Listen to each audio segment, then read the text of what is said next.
Yes, I will teach you how to hack. But you should know that hacking's not just about breaking computers. It's about finding patterns in chaos to break computers. People always ask if I could teach them how to hack, or if I could hack them. When it comes to hacking people, it's not just about the skill level of the attacker. It's actually more about how vulnerable the person being hacked is. There's the easy side of things, where I literally just ask you for your passwords, politely or otherwise, and you give it to me. The Kimmel Show did a segment where they asked people on the street for their passwords, and people just handed them over. What is one of your online passwords currently? It is my dog's name and the year I graduated from high school. Oh, what kind of dog do you have? I have a Chihuahua Papillon. And what's its name? Jameson. Jameson.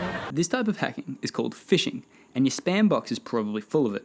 However, if you draw enough attention to yourself online, this will attract the attention of professional scammers who do a much better job of tricking people.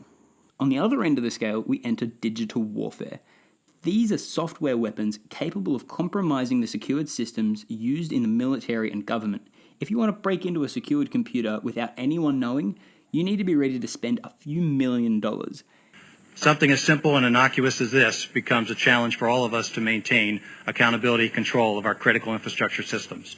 This actually contains the Stuxnet virus. Based on our analysis, we feel that it was probably developed over a set period of time. These individual blocks were put together by a team or series of teams working in concert, because there are indicators that it was strung together in such a fashion.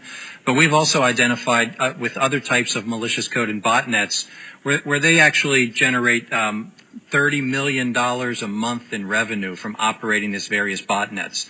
So when you have that capability from a criminal intent standpoint, you have resources to be able to buy this type of capability. And even breaking into a typical PC would still cost a fortune, unless it has known vulnerabilities that haven't been fixed yet. In 2012, during the Pwn contest, French security team VuPen was able to construct a website that could be used to compromise any Chrome browser viewing the site. Google offered them $120,000 for the exploit, which they declined because governments are willing to pay lots more.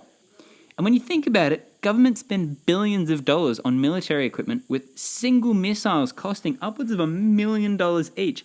It makes sense to drop a couple mil on exploiting the computers of other governments in whatever terrorist organization you're after. These exploits are called O days, or 0 days, because they rely on undiscovered bugs, hence 0 days of knowledge. By reverse engineering the physical attributes of the code and how it actually exploited the information technology vulnerabilities, there were these undocumented capabilities in the operating system, which are often called 0-day vulnerabilities. They're called 0-day because no one knows about them. In this particular case, this code utilized 4 0-day vulnerabilities. Once a bug like that is made public or discovered, it's quickly fixed. But before it's fixed, there's often a really fun period when you can find public exploits and use them to wreak havoc on all of the internet. It's great. You may have heard of Heartbleed, Dirty Cow, or the Drown attack. If you haven't, you should go find out more about them. These are examples of vulnerabilities in major pieces of software.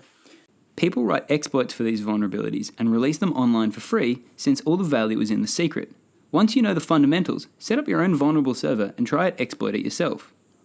So what really is hacking? To me, hacking means exploiting the unexpected. It's about understanding a complex system and finding shortcuts that other people didn't think possible. And that covers everything from the simplest life hacks to exploiting someone's iPhone to relay information back to you. Often, when people are talking about hacking, what they're actually talking about is information security. Information is gold, and people want to secure their gold and stop other people from taking it. Today's information is mostly stored on computers, and to hack a computer, you need to know how they work. To help bring you up to speed, I've put together a few short videos to point you in the right direction. You'll need the right operating system, you need to know how computers work under the hood, you need to be able to program a little bit, and since most things are online, you'll need to know how websites are built. Go do those now. Okay, you've paused the video and you've got a degree in computer science and done 1,000 hours of learning about programming. At this point, I should mention that I know some really awesome hackers that don't know any of that and still do amazing stuff. These aren't strict requirements, but they're an excellent place to start. Since by definition, hacking is about doing things that people don't expect, most of it is really, really confusing unless you have someone to explain it to you. I was once stuck on a problem, and a friend of mine looked over my shoulder and was like, "Oh, no, look, you need to do this tiny little thing here, or else this whole thing won't work." And I was like, "Hang on, how did you know that?" And she was like, "Because I was stuck on the same problem for 6 hours until I tried it, and it worked." Learning to hack is filled with moments like that. Embrace the counterintuitive problem-solving nature of it. Find some friends to learn this with. And if you have people who already know what they're doing, that's amazing. You use those people, pick those brains. Go to meetups in your local area. Go to meetup.com, sign up, see what's in your local area. Go and find people that can help you hack. This is Pasty. See you later.